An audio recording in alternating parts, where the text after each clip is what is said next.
ओम शांति। आज हम 11th में 77 की अव्यक्तवाणी सुनते हैं। आज की वाणी का सार है संपन्न स्वरूप की निशानी, शुभ चिंतन और शुभ चिंतक। बाप समान संपूर्ण स्वरूप बच्चों को देख बाबा बोले। बाप दादा सदैव बच्चों को संपूर्ण स्वरूप में देखते हैं। हर एक बच्चा बाप समान आनंद, प्रेम स्वरूप, सुख शांति स्वरूप है। हर एक के मस्तक से, नयनों से क्या नजर आते हैं?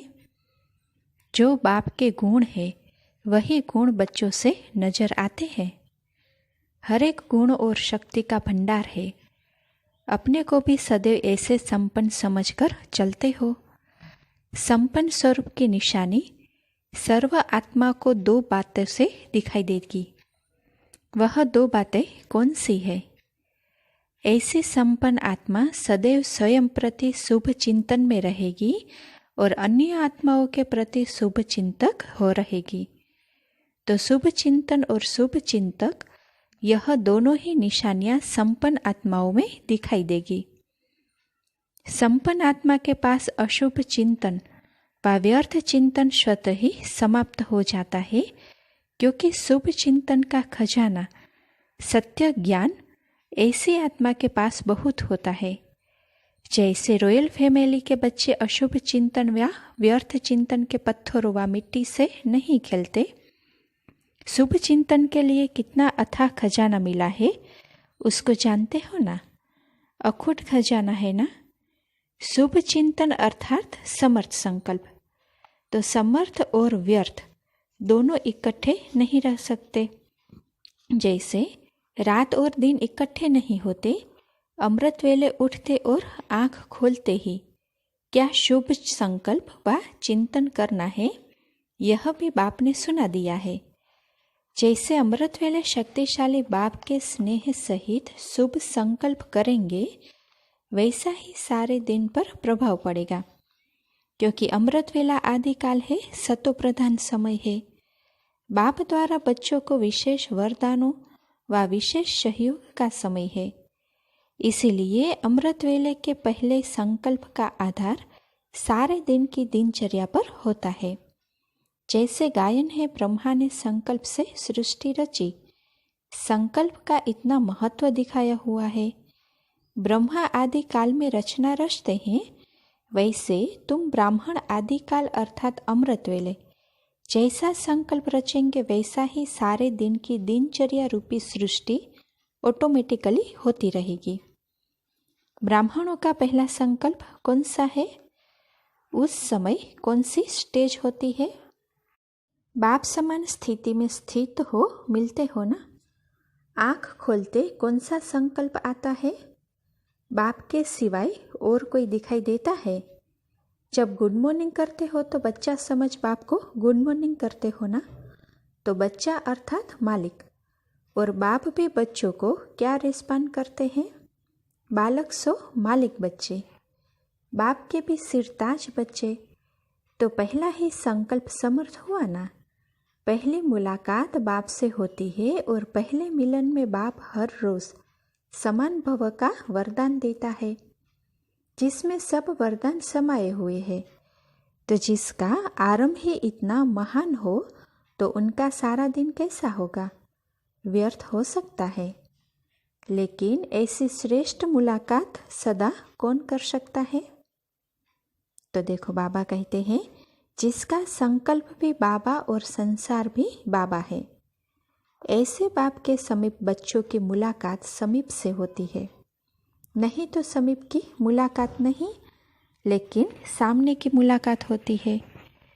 सब बच्चे मुलाकात जरूर करते हैं, लेकिन नंबर 1 बच्चे समान स्वरूप से समीप अर्थात साथ का अनुभव करते हैं। साथ भी इतना जैसे कि 2 नहीं लेकिन 1 है। दूसरा, सेकंड नंबर है बाप के स्नेह को, बाप के वरदानों को, बाप के मिलन को समान स्वरूप से नहीं, लेकिन समान बनने के शुभ संकल्प स्वरूप होकर मिलते हैं। सन्मुख का अनुभव अर्थात बाप से सर्व प्राप्ति हो रही है, ऐसी अनुभूति करते हैं। तो फर्स्ट नंबर समान बनकर मिलते, सेकंड नंबर समान बनने के संकल्प से मिलते हैं। तीसरे नंबर की तो बात ही नहीं पूछो। तीसरे नंबर वालों की लीला विचित्र होती है। अभी अभी बच्चा बन मिलेंगे और अभी अभी मांगने वाले बन जाएंगे। बहुरूपी होते हैं, कब किस रूप से मिलेंगे, कब किस रूप में। तो बच्चों में भी मिलन मनाने में नंबरवार हो जाते हैं। लेकिन जिनका संकल्प सदा श्रेष्ठ है, अर्थात बाप के समान स्वरूप का मिलन है, उन्हों का अमृत वेले का पहला संकल्प सारे दिन की दिनचर्या पर प्रभाव डालता है। ऐसी आत्माएं निरंतर शुभ चिंतन में स्वतः ही रहती है। सेकंड नंबर स्वतः नहीं रहते, लेकिन बार बार अटेंशन रखने से शुभ चिंतन में रहते। तीसरा नंबर शुभ चिंतन और व्यर्थ चिंतन दोनों युद्ध में रहते, कब विजय कब दिल शिकस्त हो जाते। सदा शुभ चिंतन में रहो, उसका साधन सुनाया आदिकाल का समर्थ संकल्प। ऐसे शुभ चिंतन में रहने वाला सारे दिन में संबंध संपर्क में आई हुई आत्मा प्रति सदा शुभ चिंतक रहता है। कैसे भी कोई आत्मा चाहे सतोगुणी चाहे तमोगुणी संपर्क में आवे, लेकिन सभी के प्रति शुभ चिंतक अर्थात अपकारिक के ऊपर भी उपकार करने वाले। कभी किसी आत्मा के प्रति तृणा दृष्टि नहीं होगी, क्योंकि जानते हैं कि अज्ञान के वशीभूत है, अर्थात बेसमझ बच्चा है। बेसमझ बच्चे के कोई भी कर्म पर तृणा नहीं होते और ही बच्चे के ऊपर रहम व स्नेह आएगा। ऐसा शुभ चिंतक सदैव अपने को विश्व परिवर्तक, विश्व कल्याणकारी समझते हुए आत्माओं के ऊपर रहम दिल होने के कारण तृणाभाव नहीं, लेकिन सदा शुभ भाव और भावना रखेंगे। इसी कारण सदा शुभ चिंतक होंगे। इसने ऐसा क्यों किया यह नहीं सोचेंगे, लेकिन इस आत्मा का कल्याण कैसे हो वह सोचेंगे। ऐसी शुभ चिंतक स्टेज सदा होती है। अगर शुभ चिंतन नहीं तो शुभ चिंतक भी नहीं, दोनों का संबंध है। ऐसे संपन्न बनने के लक्ष्य रखने वाले इन दोनों लक्षण को धारण करो। समझा? अगर व्यर्थ संकल्प चलेंगे तो शुभ चिंतन की स्टेज ठहर नहीं सकेगी। इसीलिए अपनी चैतन्य शक्ति को देखो, शुभ चिंतक बनने का अभ्यासी बनो। आपकी ही शक्तियाँ हैं ना। जो सेवा करते हैं, ऐसे सेवाधारियों के प्रति बाप का सदा विशेष स्नेह रहता है, क्योंकि त्याग मूर्त है ना। तो त्याग का भाग्य स्वतः ही मिल जाता है। क्या और कैसे मिलता है उसको जानते हो? जैसे एक होता है मेहनत से कमाना और दूसरा होता है अचानक कोई लॉटरी मिल जाए तो अपने पुरुषार्थ की शक्तियों व सर्व गुणों की अनुभूति करना। यह तो सभी करते हैं, लेकिन विशेष सहयोग का प्रत्यक्ष फल ऐसी अनुभूति होगी जैसे मेरे पुरुषार्थ की स्टेज से प्राप्ति अधिक है। जिस अनुभूतियों के पुरुषार्थ का लक्ष्य बहुत समय से रखते आए, वह अनुभूतियाँ ऐसे सहज और पावरफुल स्टेज की होगी जो न चाहते हुए मन से यही निकलेगा कि कमाल है बाबा की। मैंने जो सोचा भी नहीं कि ऐसे हो सकता है, वह साकार में अनुभव कर रहे हैं। तो ऐसे बाप के विशेष वरदान की प्राप्ति का अनुभव सहयोगी आत्माओं को होता है। ऐसे अनुभव जीवन का एक विशेष यादगार रूप बन जाता है।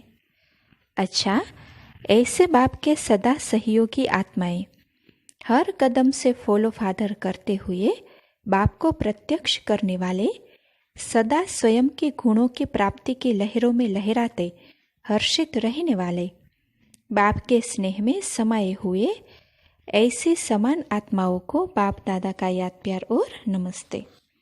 अभी पार्टियों के साथ मुलाकात है, तो वह सुनते हैं। सदा इन कर्मेंद्रियों से न्यारे अर्थात अपने को आत्मा मालिक समझ बाप के प्यारे बन चलते हो। बाप के प्यारे कौन हैं? तो देखो, बाबा कहते हैं कि जो न्यारे हैं। बाप भी सर्व का प्यारा क्यों है? क्योंकि न्यारा है। अगर न्यारा नहीं होता, आप जैसे जन्म मरण में आता तो सर्व का प्यारा नहीं हो सकता।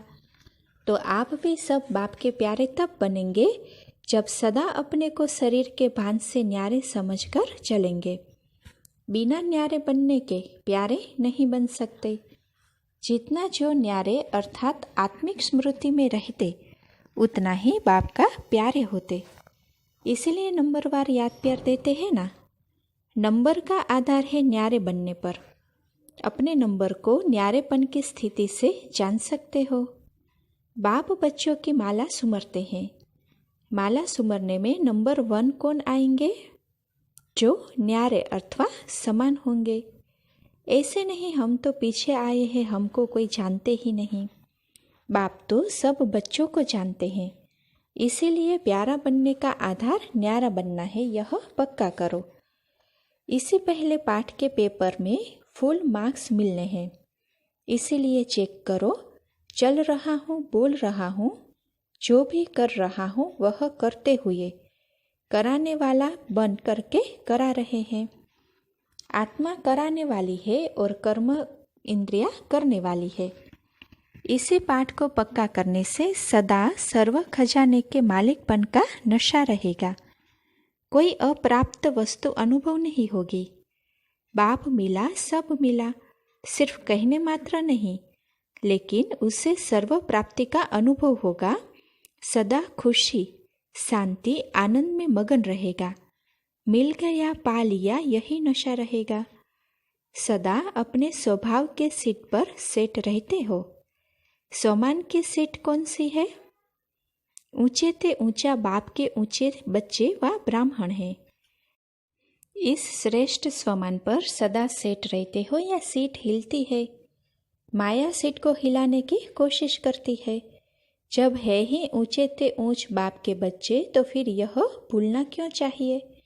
यह ब्राह्मण जन्म भी नेचुरल लाइफ है। नेचुरल लाइफ की बात भूलती नहीं, टेम्पररी बात भूलती है। शुभ चिंतन का खजाना जो बाप देते हैं, उस खजाने का बार बार सुमिरन करना अर्थात यूज करना। यूज करने से खुशी होगी। शुभ चिंतन में रहना भी मनन है। मनन से जो खुशी रूपी मक्खन निकलेगा, वह जीवन को शक्तिशाली बना देगा। फिर कोई हिला नहीं सकता। माया हिलेगी, खुद नहीं हिलेगा। अंगद का मिसाल किन्हों का है? महारथियों का। तो आप महारथी हो ना। जब कल्प पहले नहीं हिले थे, तो अभी कैसे हिलेंगे? सदा अचल, अंगद समान, सदा एक रस स्थिति में स्थित, जरा भी संकल्प में भी हिलता नहीं है, वह है अंगद। सदा शस्त्रधारी बन माया का सामना करते चल रहे हो। जो शस्त्रधारी होते हैं वह सदा निर्भय होते हैं। किससे? दुश्मन से। जैसे पहरे वाला चौकीदार अगर शस्त्रधारी होता है और उसको निश्चय है कि मेरा शस्त्र दुश्मन को भगाने वाला है, हार खिलाने वाला है, तो वह कितना निर्भय होकर के चलता है। तो यहाँ भी माया कितना भी सामना करे, लेकिन शस्त्रधारी है तो माया से कभी घबराएंगे नहीं, डरेंगे नहीं, हार नहीं खाएंगे, अर्थात सदा विजयी होंगे। तो सर्व शस्त्र सदा कायम रहते हैं। एक भी कम हुआ तो हार हो सकती है। शस्त्र है शक्तियाँ, तो सर्व शक्तियाँ रूपी शस्त्र सदा कायम रहते हैं, संभालने आते हैं। पांडवों की बहादुरी को बहुत लंबे चौड़े रूप में दिखा दिया है। शक्तियों की बहादुरी शस्त्र दिखाए हैं। पांडव सदा प्रभु के साथी थे और साथ के कारण विजयी हुए। आपको भी सदा बाप के साथ का अनुभव होता है। जब साथ का अनुभव होगा तो बाप के गुण, बाप की शक्तियाँ वह आपकी है। जैसे बाप रूहानी है, वैसे साथ में रहने वाले भी रूहानियत में रहेंगे। शरीर को देखते भी रूह को देखेंगे। अमृत वेले का अनुभव सभी करते हो। अगर किसी को घर बैठे लॉटरी मिले और फिर भी उसको वह छोड़ दे, तो उसको क्या कहेंगे? वह भी घर बैठे लॉटरी मिलती है। अगर अभी इस लॉटरी को न लेंगे तो यह दिन भी याद करेंगे। अभी यह प्राप्ति के दिन है, थोड़े समय के बाद यही दिन पश्चाताप के हो जाएंगे। तो जितना चाहो उतना लो, स्पीड तेज करो। सदैव याद रखो, अब नहीं तो कभी नहीं, आज भी नहीं लेकिन अभी। उसको कहा जाता है तीव्र पुरुषार्थी। घर चलने की तैयारी की है। तैयार होना अर्थात सब रस्सियाँ टूटी हुई हो तो सब टूटी गई है। अगर रस्सियाँ टूटी हुई होंगी तो घर जाएंगे नहीं तो जन्म लेना पड़ेगा। सर्विस में समाप्ति की है। ज़्यादा उलझने वाले रहे या संदेश देने वाले, जब तक विश्व को संदेश नहीं दिया तो विश्व कल्याणकारी नाम कैसे पड़ेगा। फिर तो इंडिया के कल्याणकारी हुए। इतने अभ्यासी हुए हो कि कुछ भी हो सहज ही शरीर से निकल जाएंगे। यह प्रैक्टिस है। कोई भी संबंध व संस्कार कश्मकश न करे। जाना तो सबको है, लेकिन एक जाएंगे सहज, एक जाएंगे युद्ध करते करते। तो जाने के लिए तैयार हो यह तो ठीक, लेकिन सहज जाएंगे यह तैयारी है। डायरेक्ट जाएंगे या वाया जाएंगे। धर्मराजपुरी कस्टमपुरी है। अगर कुछ साथ में रह गया तो कस्टम में रुकना पड़ेगा। तो जाने के साथ यह भी तैयारी चाहिए। देखना कस्टम क्लियर है, पासपोर्ट आदि सब चेक करना, बैग बैगेज सब चेक करना। अच्छा, ओम शांति।